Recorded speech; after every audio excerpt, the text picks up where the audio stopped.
You don't have a life, do you, Parker? Oh my God, Abby, you can't just ask somebody that. So you don't. Yeah, basic. Oh my God, it's gonna be one of those episodes. Mm-hmm.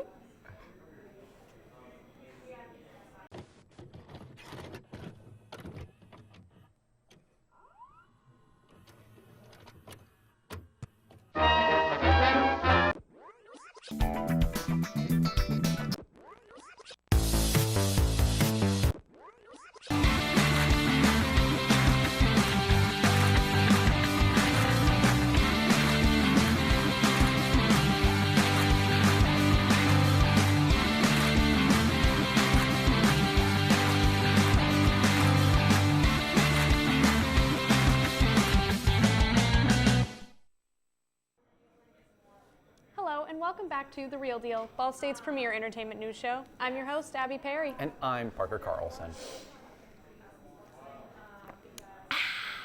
This week we've got Nathan Richard here to talk about BoJack Horseman. Yeah, that's right. This season is the last season of the series of BoJack Horseman. With season 6 premiering, tons of fans are collectively crying.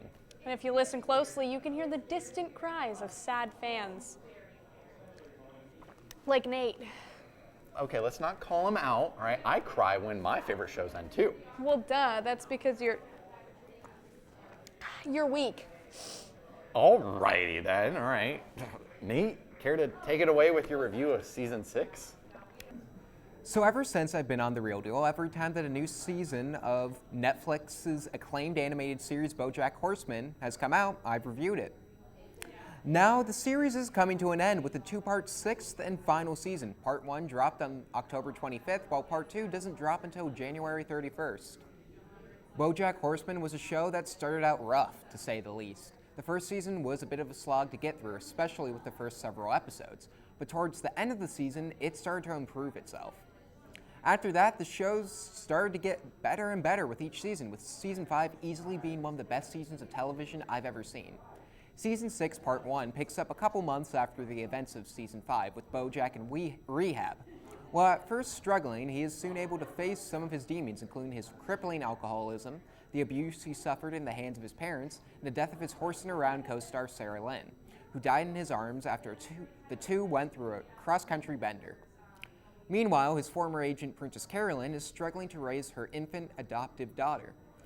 Mr. Peanut Butter is dealing with his guilt of cheating on his new fiancée Pickles with his ex-wife Diane, and Diane is now on the road taping a web series for Girl Cruise, the website she writes for, and Todd is, well, Todd.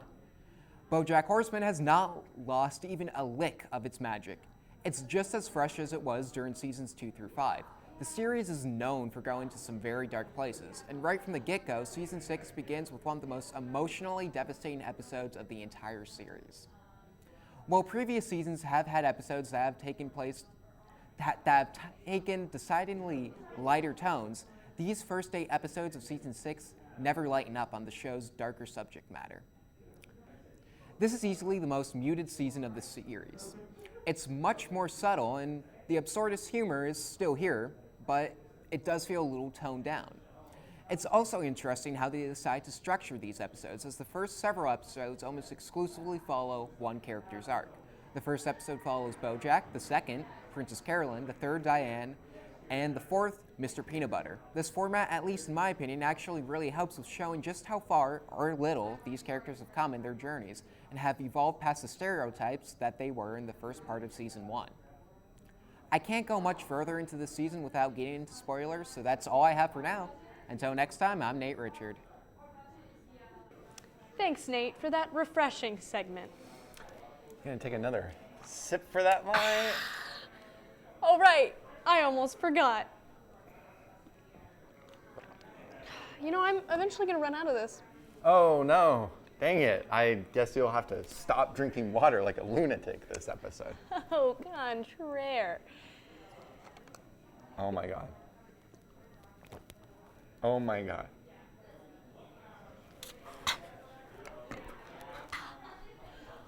Oh my God. What are you going to do about it, punk? I'm gonna call Dad. What? Logan! He's already here to give a segment. That doesn't count.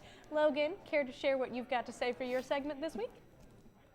You know, anytime I get to talk about wrestling on any platform, I take that opportunity and run with it.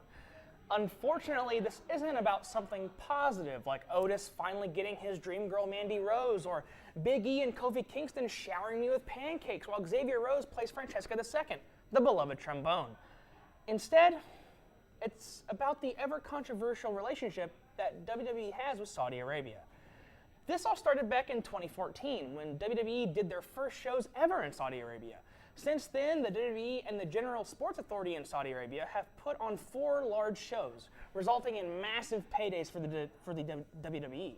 I'm talking between tens to hundreds of millions of dollars. It's an insane amount of money, and one would be insane not to take that money unless it's from Saudi Arabia. See, Saudi Arabia has a long history of abusing LGBT rights, women's rights, and heading several wars and conflicts since 1979.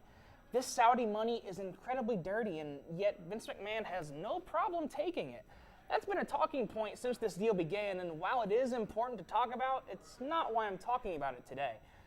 Besides this seemingly unethical partnership, a situation occurred at the latest event, Crown Jewel, which took place on Halloween of this year. A situation occurred during the show that left over 150 WWE employees stranded in Saudi Arabia. Many of the workers stranded were also scheduled to work the next day for Friday Night SmackDown, but they didn't make it back to the States until after the show had started. And even worse, Vince McMahon left on his own private flight, leaving his workers behind. Many superstars voiced their frustrations online, with a lot of them claiming they'll never go back. This situation occurred because Saudi Arabia had yet to pay WWE for their broadcast, resulting in the show being on a 40-minute delay in Saudi Arabia. An outstanding balance had yet to be paid to the WWE, and McMahon responded by not airing the broadcast in Saudi Arabia until it was paid. Now, WWE has since denied that the flight issues were due to this incident, but many believe otherwise. But it doesn't stop there. After this incident had occurred and been resolved, WWE and Saudi Arabia came to terms on a new deal that lasts through 2027. It seems that things are okay now, maybe, hopefully, because putting the lives of your employees in danger like that and leaving them behind is a real bad look. In all honesty, I wish these shows didn't happen at all. WWE being seemingly okay with all these human rights abuses going on in Saudi Arabia leaves a bad taste in a lot of fans' mouths, including my own. But since that realistically won't be happening, I can only hope that these performers get paid well and are kept safe. That's all for me this week. Until next time, Brother Jack Dude, what you gonna do when Logan Mania voices his support for human rights and runs wild on you?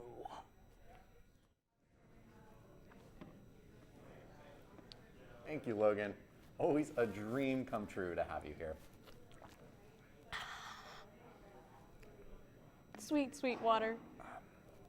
You know, I'm actually getting kind of parched, too.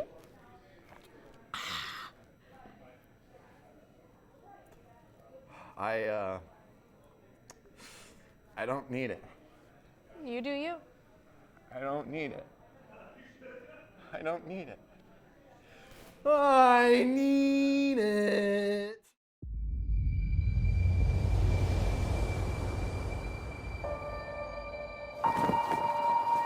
There's this kid. He didn't think he could cut it. I figured it was just the usual jitters. I take him under my wing. He was right to be scared.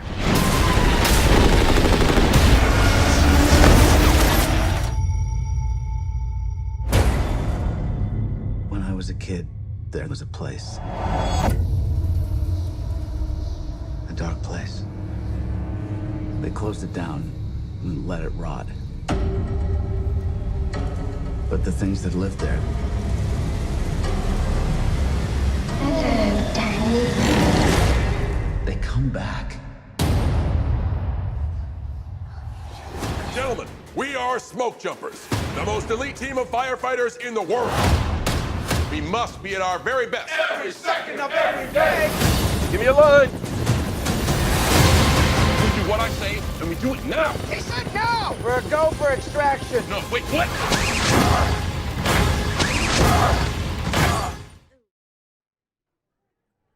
You're one of us now. Oh my God, sweet, sweet life juice. You know, I really like the flavor of this one. Yeah? It tastes a bit rustic, you know? I think that's because you're drinking Muncey tap water. Was I not supposed to? It will literally kill you, Parker. I'm done with this semester anyway. I don't think you. Okay. Here's Anastasia Scott talking about Harry Styles' new album. One Direction. No, just Harry Styles. Oh. You don't know you're full. Following One Direction's announcement of a temporary break in the beginning of 2016, fans wondered what the members would do with their time. Possibly most anticipated being Harry Styles. And in May of 2017, he debuted with a solo album self-titled Harry Styles. And since then, Styles has went on to 2 sold-out world tours, and the album has been streamed over 1.5 billion times on Spotify. But since the release, fans have greatly anticipated Styles releasing more music, specifically another album.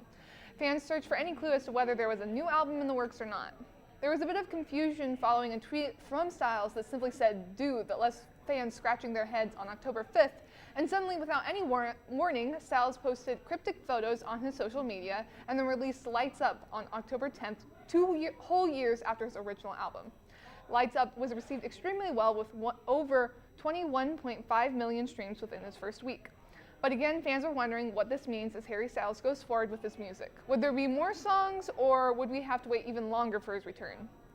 Speculation continued following a tweet from Styles simply stating, "Kiwi walk so watermelon sugar could run." Kiwi referencing one of the singles from Styles' original album and the possibility that a song called Watermelon Sugar to be released as well. Again, another cryptic post on social media left fans even more frantic for answers. Styles posted a link asking simply, "Do you know who you are?" After clicking the link and typing your name, the site gave a personalized compliment, something like, "You are intelligent" or "You are compassionate," with TPWK Love H. The words, "Do you know who you are?" also popped up in different cities as advertising. And finally, on November 4th, Styles announced his new album, the title being Fine Line, and the release date is December 13th. Here's to hoping for another great album, and that's it from me. I'm Anastasia Scott. I'll see you next time. Thanks, Anastasia. Thanks for cutting him off. I'm parched. All that water, all that singing really roughens up my golden pipes. Ooh, you're gonna need a lot of water to fix those. Oh, really? Okay, we're gonna need to see how much water you can drink in 30 seconds. 30 seconds?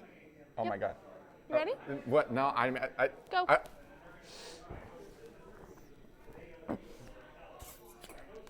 Oh my God. I can't do this. So, Oh my God. Oh my God, it's not even 30 seconds and I can't do it. Yeah, not even one bottle. That's pathetic. Pathetic? How can you do me dirty like that? You know who wouldn't do me dirty? Matthew. Here's Matthew Simmons giving his review of Netflix's newest movie, The King. Take it away, my king. Since his breakout performance in Call Me By Your Name, Timothée Chalamet has been looking for his next successful leading role. Before this, he had the addiction drama Beautiful Boy, which received decent reviews, but not the kind that was needed to truly cement him as an A-lister. After a few more supporting roles, we finally got his next attempt. The King, which was released by Netflix this weekend, is directed by David Michôd and co-stars Robert Pattinson, Sean Harris, Lily Rose Depp, Ben Mendelsohn, and Joel Edgerton, who co-wrote the screenplay with Michôd. This film is based off of a few plays from Shakespeare's Henriade.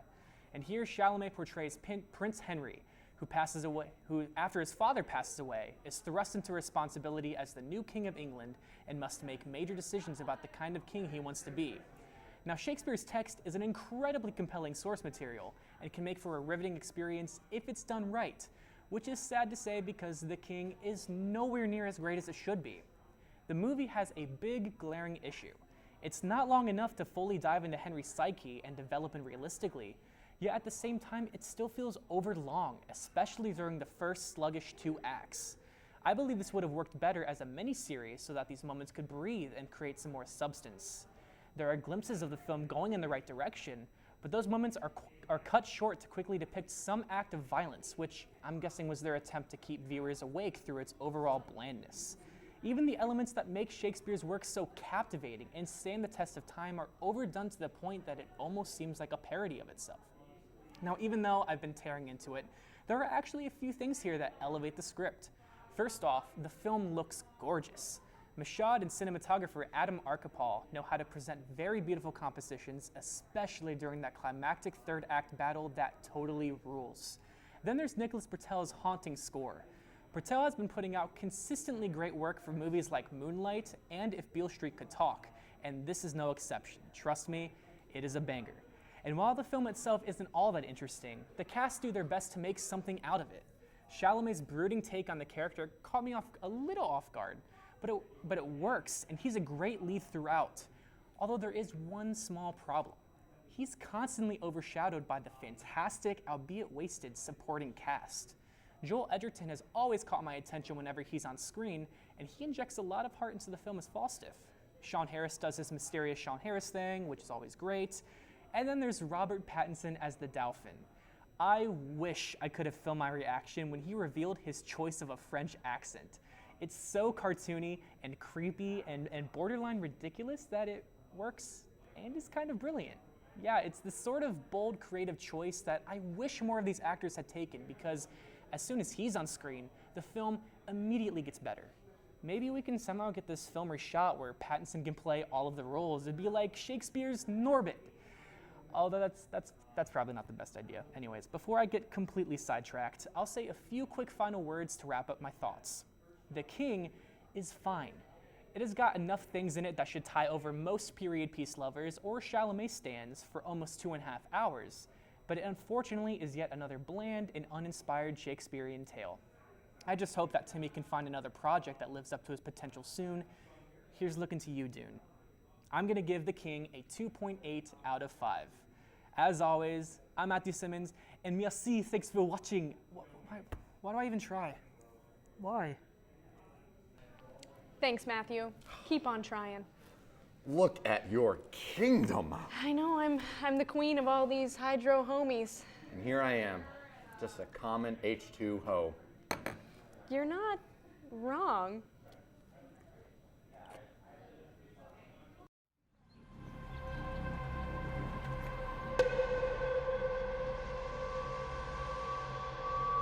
So tell me, have you done this a lot? Met people on the computer service? Don't you find it's always the same? You mean the anticipation followed by the letdown? But I tell myself, brace up. This time it will be different. Which is why I must now confess to you a deception on my part. But no!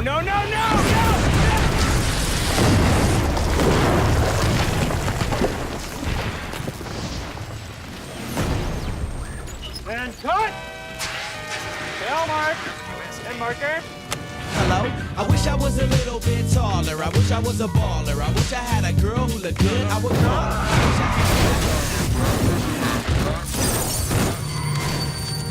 What am I being arrested for? What am I being arrested for, huh? Gentlemen, we are smoke jumpers, the most elite team of firefighters in the world. We must be at our very best every second of every day. Give me a line. We do what I say, and we do it now. He said no! We're a go for extraction. No, wait, what?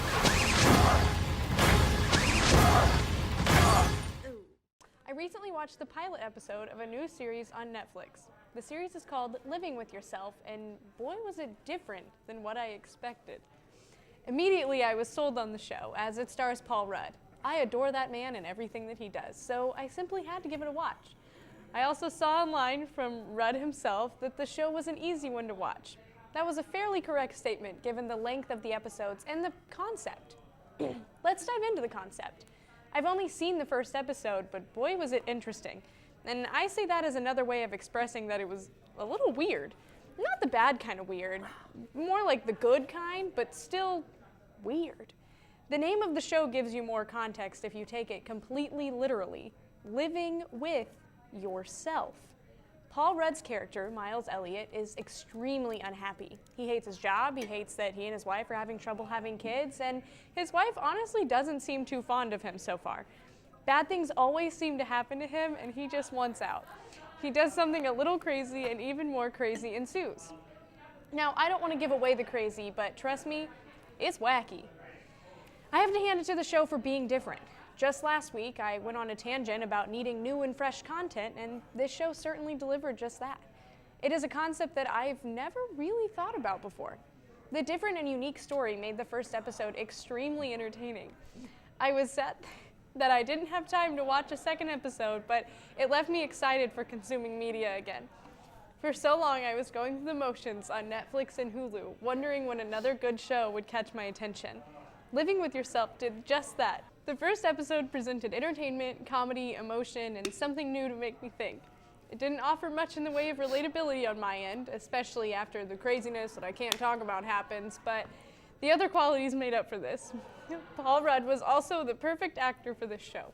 One critic said that it was a Netflix series that only he could pull off, and I completely agree.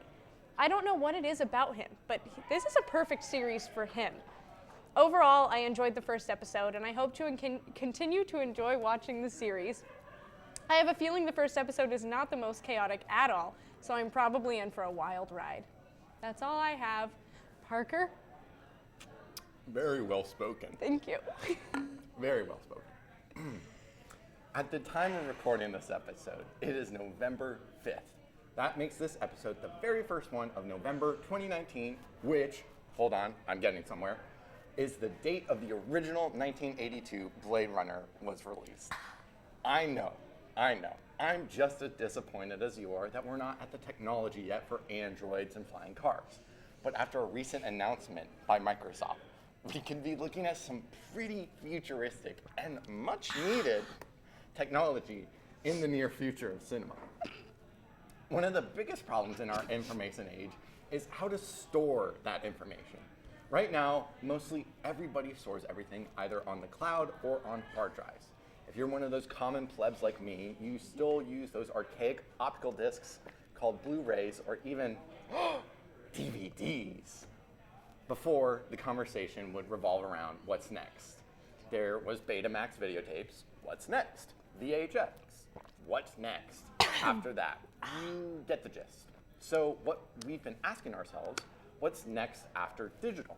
Well, that's what Microsoft, partnered up with Warner Brothers, just announced. They call it Project Silica. They've created a piece of glass that can hold all of 1972's Superman on it. This small square quartz, sized around 75 by 75 by 2 millimeters, has been laser etched to store high amounts of data on a small, durable glass. Why is this cool? Because it solves one of the biggest problems when it comes to archiving data, especially old, timeless films. Right now, we've all seen those large, endless rooms filled with countless reels of film, mostly owned by major companies like Warner Brothers. What happens when, say, they just spontaneously combust because of the nitrate in the film, or when a wildfire burning all of California blows right through the building? All those classic original films get destroyed, and we'll never be able to recover them. Turning those original films into a digital format not only lowers the quality, but runs into the same problem. Everything digital, even in the cloud, needs to be stored somewhere in some facility. Even the best hard drives on the market now only last a couple years and are susceptible to damage. That's what Microsoft is looking to fix with Project Silica. According to the article, the quote, "The glass hard silica glass can withstand being boiled in water, baked in an oven, microwaved, flooded, scoured, demagnetized, and other environmental threats that can destroy priceless historic archives or cultural treasures if things go wrong," end quote. While this sounds like an amazing way to store tons of data in little space, it's still got a long way to go. Microsoft only just announced this news yesterday as proof of concept, but at the rate technology has been improving, it wouldn't be long before they improve the time to read and write data on Project Silica. I think it's only a matter of time before we have our favorite movies on indestructible glass coasters, which is one step closer to the cyberpunk future I want to live in like Blade Runner. Until then, I'm going to be holding my breath, just like all the other librarians in the world, for this new technology on how to archive data. Great job, Parker. That was interesting. That's a wrap on episode 8. If you want more from us here on The Real Deal, check out our Facebook, Twitter, and website for all things entertainment. I'm your host, Abby Perry. And I'm... Oh, he going for it. I'm Parker Carlson. See you next time on The Real Deal.